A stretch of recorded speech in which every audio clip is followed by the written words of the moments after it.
ഈ മാസം 19 അതായത് മെയ് 19 ശുക്രൻ സ്വന്തം രാശിയായ ഇടവത്തിലേക്ക് മാറുകയാണ്. അപ്പൊ ഈ മെയ് 19 ശുക്രൻ സ്വന്തം രാശിയിലേക്ക് മാറുമ്പോൾ ആർക്കൊക്കെ ഭാഗ്യം ലഭിക്കുമെന്ന് നമുക്കൊന്ന് പരിശോധിക്കാം. ശുക്രൻ ഇടവം രാശിയിലേക്ക് മാറുമ്പോൾ ആ ഇടവൻ രാശിയിൽ നിലവിലിപ്പോൾ വ്യാഴം നിൽക്കുന്നുണ്ട്. അതായത് അസുരഗുരുവായ ശുക്രനും ദേവഗുരുവായ വ്യാഴവും മെയ് 19 മുതൽ ഒന്നിച്ച് ചേർന്ന് ഇടവൻ രാശിയിൽ നിൽക്കുകയാണ്. അപ്പൊ ഈ കാലഘട്ടത്തിൽ ഏറ്റവും കൂടുതൽ ഈ ശുക്രൻ ഭാഗ്യം നൽകുന്നത് ശുക്രന്റെ സ്വന്തം നക്ഷത്രങ്ങളായ ഭരണി, പൂരം, പൂരാടം എന്നീ നക്ഷത്രങ്ങൾക്കാണ്. ഈ നക്ഷത്ര ജാതകർക്ക് ഇനി ഒരു ഭാഗ്യത്തിന്റെ കാലഘട്ടമാണ്. ഭാഗ്യദേവത ഇവരെ കനിഞ്ഞ് അനുഗ്രഹിക്കും. ഭാഗ്യത്തിന്റെ ഒരു തിരമാല തന്നെ ഇവർക്ക് വന്നു ഭവിക്കും. അതായത് ഇവരെ ആഗ്രഹിക്കുന്ന പോലെ രീതിയിൽ ഭാഗ്യം ഇവരെ കനിഞ്ഞ് അനുഗ്രഹിക്കും. ഇവർക്ക് ലോട്ടറി അടിക്കാൻ സാധ്യതയുണ്ട്. മാത്രമല്ല അപ്രതീക്ഷിതമായിട്ട് ധനം കിട്ടാനുള്ള സാധ്യതയുണ്ട്. ചിട്ടികളൊക്കെ നറുക്ക് വീഴാനുള്ള സാധ്യതയുണ്ട്. സ്വർണ്ണാഭരണങ്ങൾ ലഭിക്കാം. നിധി പോലും ലഭിക്കാം. അപ്പോൾ ഈ കാലഘട്ടത്തിൽ ഇവരൊക്കെ ലോട്ടറി ഒക്കെ എടുക്കുമ്പോൾ ഇവരുടെ ഭാഗ്യ നമ്പറൊക്കെ നോക്കി, ഓരോരുത്തർക്കും ഭാഗ്യ നമ്പറൊക്കെ ലോട്ടറി എടുക്കുന്നത് കണക്കൂട്ടി വെച്ചിട്ടുണ്ടായിരിക്കും. ഈ ഭാഗ്യ നമ്പറൊക്കെ നോക്കി ലോട്ടറി എടുക്കുകയാണെങ്കിൽ ഇവർക്ക് തീർച്ചയായിട്ടും ഭാഗ്യദേവത കനിഞ്ഞ് അനുഗ്രഹിക്കാൻ തക്ക ഒരു കാലഘട്ടമാണിത്. അടുത്ത നമ്മൾ ചിന്തിക്കേണ്ടത് ഈ ശുക്രൻ മെയ് 19 രാശി പകർന്ന ഇടവൻ രാശിയെ പറ്റിയാണ്. ഈ ഇടവൻ രാശിയിൽ ശുക്രനും അതുപോലെ തന്നെ വ്യാഴവും ഒന്നിച്ചു നിൽക്കുകയാണ്. രണ്ട് ബലവാന്മാരായ ഗ്രഹങ്ങള് ശുഭന്മാരവിടെ നിൽക്കുകയാണ്.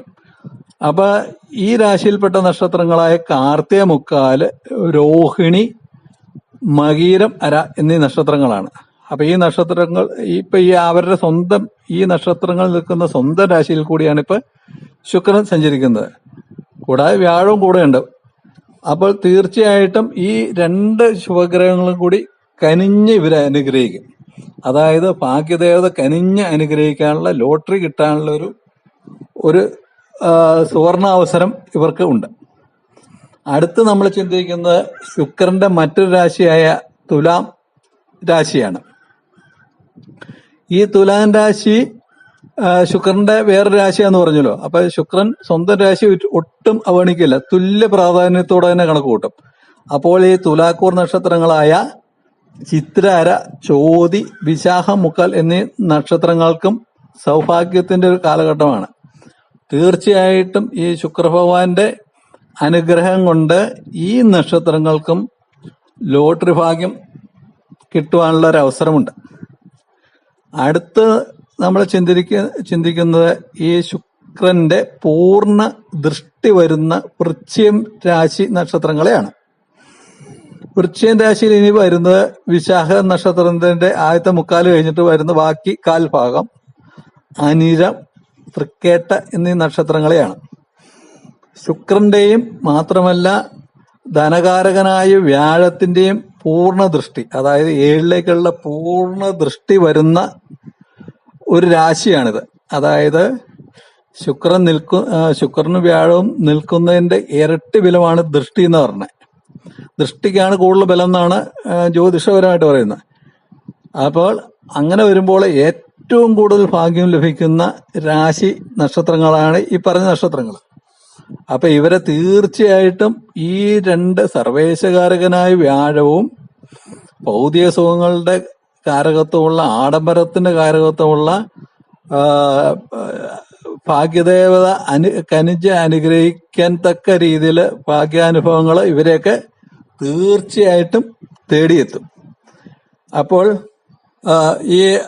ഈ ശുക്രഭഗവാന്റെയും വ്യാഴത്തിന്റെയും ഏറ്റവും കൂടുതൽ അനുഗ്രഹം ലഭിക്കുന്ന ഈ രാശിപ്പെട്ട നക്ഷത്രങ്ങൾക്കാണ്. അതുകൊണ്ട് ഈ നക്ഷത്ര ജാതകർക്കായിരിക്കും ഈ മേൽപ്പറഞ്ഞ വെച്ച് തുലവും കൂടുതൽ അവസരങ്ങൾക്ക് ഈ രാശി നക്ഷത്രങ്ങൾക്കായിരിക്കും സംഭവിക്കുക. അപ്പൊ ഈ ചാനൽ നിങ്ങൾക്ക് ഇഷ്ടപ്പെട്ടുവെങ്കിൽ ഒന്ന് സബ്സ്ക്രൈബ് ചെയ്യുക, ലൈക്ക് ചെയ്യുക, ഷെയർ ചെയ്യുക. നമസ്തേ.